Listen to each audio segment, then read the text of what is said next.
Saviez-vous qu'il y a des entreprises qui créent des produits, des services qui exploitent l'ignorance des communautés africaines?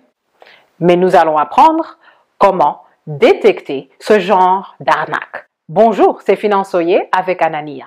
Ne ratez pas nos conseils de finances personnelles, abonnez-vous.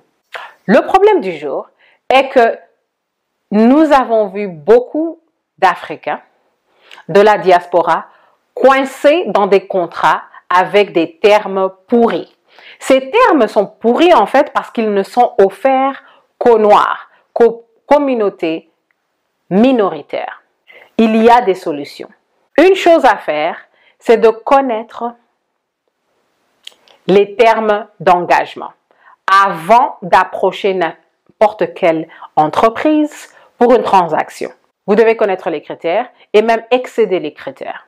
Une autre chose que vous devez faire, n'assumez jamais que si la personne qui vous aide à choisir votre produit et votre service, si cette personne est noire ou si cette personne vous ressemble, cela ne veut pas dire qu'ils sont là pour protéger vos intérêts. La plupart de ces entreprises vont utiliser un employé noir, un employé des minorités pour abattre votre vigilance.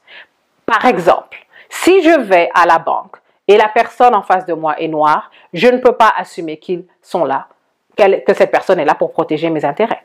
La question du jour, quels sont des exemples de prédation financière que vous avez vus dans votre communauté noire? Une chose que nous pouvons faire, si le contrat et les termes du contrat sont de l'extorsion, vous ne devez pas signer.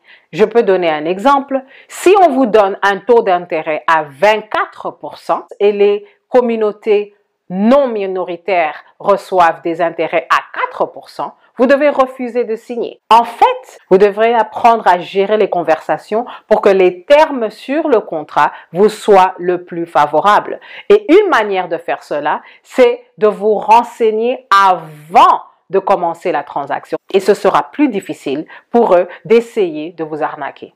Merci de votre écoute et à la prochaine.